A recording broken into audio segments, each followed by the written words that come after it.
വല്യേച്ചി?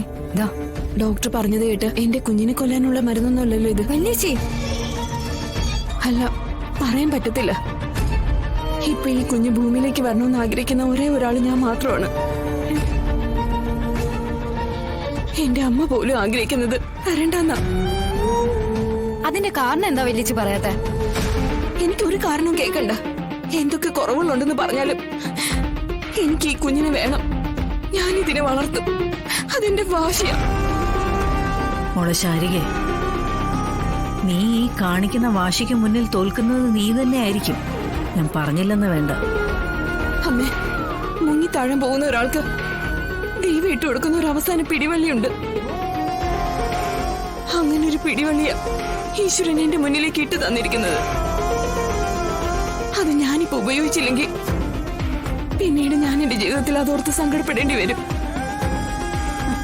എനിക്ക് മനസ്സിലാവാത്തത് അതല്ല. കുഞ്ഞിനെ വേണ്ടാന്ന് പറഞ്ഞു നടന്ന വല്യേച്ചിക്ക് ഇത്ര പെട്ടെന്ന് എങ്ങനെയാ കുഞ്ഞിനോട് ഇത്ര സ്നേഹം വന്നത്? കുഞ്ഞ് വന്നു കഴിയുമ്പോ രാജീവേട്ടൻ വല്യേച്ചിയുടെ ജീവിതത്തിലേക്ക് തിരിച്ചു വരുമെന്ന് തോന്നുന്നുണ്ടോ? ഒരിക്കലുമില്ല. അയാളുടെ ജീവിതത്തിലേക്ക് ഞാൻ എന്റെ കുഞ്ഞുമായിട്ട് ഇടിച്ചു കയറി അങ്ങ് ചെല്ലും. അയാളോടൊപ്പം ജീവിക്കാനല്ല, അയാളെ നാണം കെടുത്ത. ഇങ്ങനൊരു കുഞ്ഞ് ജനിച്ചു പോയതില് അയാളുടെ ജീവിതകാലം മൊത്തം കരയണം. സന്തോഷം എന്ന ഒന്ന് അയാളുടെ ജീവിതത്തിൽ ഉണ്ടാവാൻ പാടില്ല. അതിന് ഈ കുഞ്ഞ് ജീവിച്ചിരിക്കുക തന്നെ വേണം. അപ്പൊ നീ മനസ്സിൽ പലതും കരുതിക്കൊണ്ടാണ് ഇരിക്കുന്നതല്ലേ? എന്നെ കഷ്ടപ്പെടുത്തിയതിന്, എന്നെ സങ്കടപ്പെടുത്തിയതിന്, എന്റെ ജീവിതം തകർത്തതിന് എനിക്ക് ദൈവം നൽകിയ സഹായമായിട്ട് ഞാൻ ഈ കുഞ്ഞിനെ കാണുന്നത്. അതുകൊണ്ട് വേണ്ട രീതിയിൽ തന്നെ ഞാൻ ഇത് ഉപയോഗിക്കും. ഇതെല്ലാം വിഷ്ണുവിന്റെ ചിതാഭസ്മം ഒഴുക്കാൻ പോയതിന്റെ തിരിച്ചടികളാണെന്ന് ഞാൻ എങ്ങനെ ഇവരെ പറഞ്ഞു ബോധ്യപ്പെടുത്തുക?